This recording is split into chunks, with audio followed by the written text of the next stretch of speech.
చక్కని సీతకి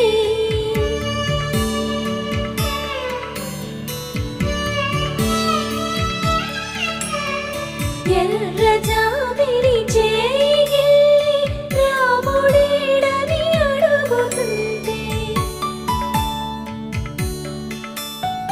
చూడలేదని పెదవి చెప్పే చెప్పలేమని కనులు చెప్పే నల్ల పూసైన